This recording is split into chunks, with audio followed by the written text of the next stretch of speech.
네, 안녕하세요. 반갑습니다. 오늘은 킹덤 스토리 1-1의 5단원 하나님 나라와 신의 산 언약 20과 하나님 나라 백성의 행진에 대해서 함께 생각해 보려고 합니다.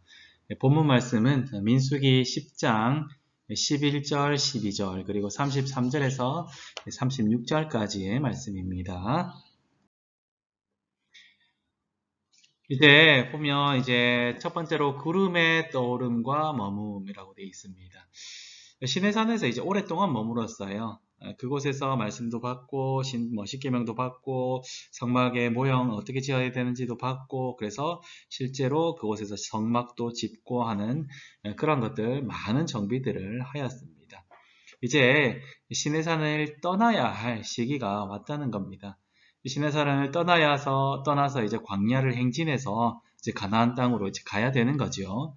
그런데 혹시 광야, 뭐 혹은 사막 이런 데 한번 가보신 분이 있습니까?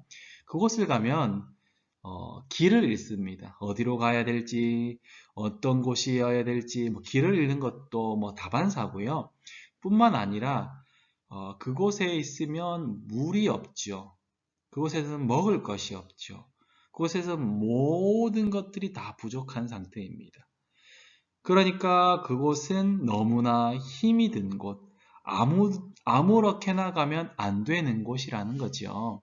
그래서 누군가가 인도를 해서 가는 것이 참 필요하다는 겁니다.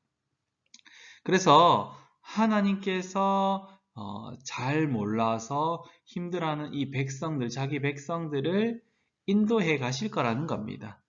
그러면 그들이 하나님께서 지금 이들을 인도하고 계신다 하는 사실을 어떻게 알 수 있겠습니까?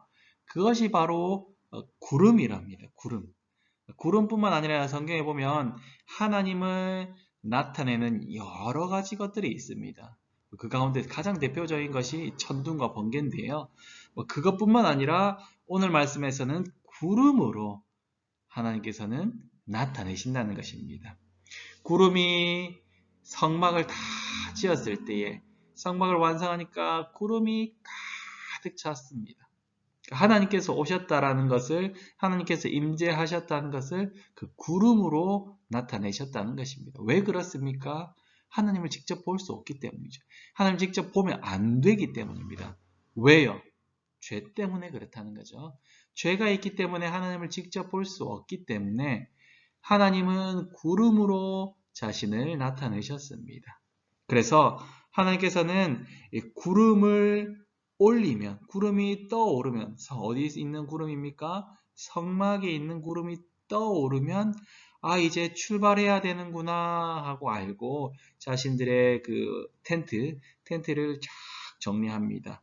그리고 제사장들, 그리고 레위인들 같은 경우에는 성막에 있는 것들을 잘 정리하게 되겠죠. 잘 정리해서 이제 출발할 준비를 하는 겁니다. 그래서 이제 구름이 가는 곳을 따라서 행진을 하다가 구름이 딱 머무릅니다. 그러면 우리는 이제 여기서 숙박을 하는구나, 야영을 하는구나, 이제 여기가 잠시 우리가 쉬어갈 곳이구나 하는 것을 알고 멈추는 겁니다. 그래서 그곳에서 멈춰서 그들은 자기들의 텐트를 치고 이제 잠시 그곳에서 휴식을 하고 하나님께서 다시 구름을 떠올려서 출발하기 전까지 그곳에 계속 있는 겁니다. 뿐만 아니라 레위인들이라든지 제사장들은 그곳에다가 성막을 치는 거죠. 그리고 어떻게 칩니까? 진영을 아무렇게나 하는 것이 아니라 하나님께 주신 그런 방법들이 있다는 것입니다. 여기서 핵심이 뭡니까? 하나님이 자기 백성들을 인도하신다는 것인데 바로 하나님께서 자기 백성들의 길을 친히 인도하고 계신다는 것을 눈으로 보여주고 있다는 겁니다. 눈으로 볼 수 있는 그러한 상태로 지금 자기 백성들을 인도하고 계신다는 것, 그것을 꼭 기억하면 좋겠습니다. 두 번째로 보면 하나님께서 행진의 방법도 하나님의 명령대로 이렇게 가르쳐 주셨다는 겁니다. 우리가 군대를 가거나 이렇게 하면 이제 군대 가면 행진을 하는 방법, 그런 것들을 가르쳐 줍니다. 어떻게 걸어야 되는지 제시훈련이라고 하죠. 그런 것들도 가르쳐 주곤 합니다. 어떻게 해야 되고 어떤 방식으로 멈춰야 되고 그리고 누가 먼저 가야 되고 이런 것들을 하죠. 그런 것들이 있는 것처럼 하나님께서 이 행진의 방법들을 가르쳐 주셨습니다. 진행 순서들을 하나하나씩 가르쳐 주셨다는 겁니다. 특별히 하나님께서 진영을 이렇게 있어라 하고 하면서 하나님께서는 중간에다가 성막을 그리고 동서남북으로 둘러가면서 이스라엘 백성들이 이제 그 성막 주변에 장막을 치도록, 즉 텐트를 치도록 한 것입니다. 왜 그렇습니까? 구름이 떠오는 것을 어디에서든지 잘 보라고요. 그래서 그곳을 이렇게 했고요. 행진할 때도 마찬가지입니다. 행진할 때도 순서가 있는데 하나님께서는 누가 먼저 가야 되고 누가 뒤를 따라가야 하는지를 친히 가르쳐 주셨는데 그 행진 중간중간에 성물들이 함께 감을 통해서 이스라엘 백성들이 하나님께서 우리와 함께 가고 계시는구나를 알았습니다. 특별히 가장 먼저는 언약궤가 먼저 갔습니다. 하나님은 무질서하게 내가 먼저 갈래, 내가 뒤에 갈래, 나는 그냥 중간에 쓸래, 이렇게 하는 것이 아니라 이렇게 가야 되고 누가 먼저 가야 되고 누가 뒤에 가야 되고 중간에 성물이 끼어서 가야 되고 이러한 것들을 세세한 것까지 다 가르쳐 주셨다는 것입니다. 왜 가르쳐 주셨습니까? 하나님은 질서의 하나님이시다. 하나님은 질서를 세우시는 분이고 그 질서에 순종하면서 따라가는 것이 가장 좋은 길이다. 가장 안전한 길이다. 하는 것을 보여주신다는 것입니다. 하나님께서 세상을 창조하실 때에 혼돈과 공허가 있는 그 상태에서 질서를 잡아 나가시지 않습니까? 첫째 날에, 둘째 날에, 셋째 날에 공간을 창조하시고요. 넷째 날에, 다섯째 날에, 여섯째 날에 그 공간에 채워 나가시면서 하나님께서는 그 창조의 질서를 세워 나가십니다. 그리고 하나님께서는 이 교회의 질서도 세워 나가시죠. 하나님은 직분자를 두고 그 직분자 가운데서도 말씀을 설교를 전하는 자, 성례를 집행할 자가 누구인지를 가르쳐 주셨고 그리고 그 영적인 관리를 하는 사람 직분자를 세워 주셨고 그리고 육적인 관리를 하는 직분자도 세워 주셨습니다. 그리고 예배 순서가 어떻게 되어야 되는지 처음과 끝이 어떻게 되는지 이런 것들도 다 가르쳐 주셨다는 겁니다. 그냥 마음대로 하면 된다. 예배를 마음대로 하면 된다. 너희들 기쁘고 즐거운 대로 하면 된다를 하신 것이 아니라 예배 순서도 말씀에 있는 것을 따라서 한다는 것입니다. 그렇듯 하나님은 질서의 하나님이십니다. 질서 있게 광야를 행진할 때 행진하여서 가면 하나님께서는 그 순종하는 그 백성들에게 가나안 땅, 약속의 땅에 들어갈 수 있도록 해 주신다는 것입니다. 세 번째로 여호와의 언약궤가 앞서간다는 것입니다. 하나님께서 진행 방법들을 가르쳐 주시면서 가장 먼저 앞서가는 것이 바로 언약궤입니다. 언약궤. 언약궤라는 것은 어디에 있는 겁니까? 지성소 안에 있는 거죠. 지성소 안에 있는 것. 언약궤 안에 하나님의 말씀이 들어가 있죠. 십계명 말씀이 들어가 있습니다. 이 언약궤가 상징하는 것 바로 하나님입니다. 하나님께서 먼저 가신다. 하나님께서 가장 앞서 가신다 하는 것입니다. 군대에 가면 척후병 이런 것 사람들이 있다고 합니다. 척후병이라고 하면 먼저 가서 그곳의 지리라든지 그곳의 적들이라든지 그곳의 길들이라든지 어디에 야영하면 좋다든지 이런 것들을 먼저 여는 곳, 알아보는 그 병, 그런 병을 척후병이다, 혹은 정찰병이다 이렇게 말할 수 있는데요. 그러한 역할을 누가 하십니까? 바로 하나님께서 하신다는 것입니다. 하나님께서 먼저 가시면서 길을 여시고요. 대적들을 무찌르시고요. 안전한 곳으로 인도해 가신다는 것입니다. 어디로 가야 될지 모르는 그 백성들, 앞서 가시면서 자기 백성들의 길을 인도해 가시는 것입니다. 하나님께서 인도하시는 길, 그 길이 가장 안전한 길이며 가장 편안한 길입니다. 하나님께서 먼저 가시니까 이스라엘 백성들은 안심이 되어서 그 길을 따라가면 되는 것입니다. 이대로만 따라가면 광야를 지나 가나안 땅에 이르는다는 겁니다. 그런데 뭐 문제가 나중에 생기죠. 그거는 차차 알아보기로 하고요. 오늘 지금 우리는 뭐 언약궤가 없잖아요, 맞죠? 언약궤가 없고 우리가 뭐 성막을 막 한다는 거, 뭐 광야를 지나 이런 개념이 아니지 않습니까? 그러면 지금 우리는 어떻게 길을 걸어가야 하는가 하는 것을 마지막으로 생각해 보겠습니다.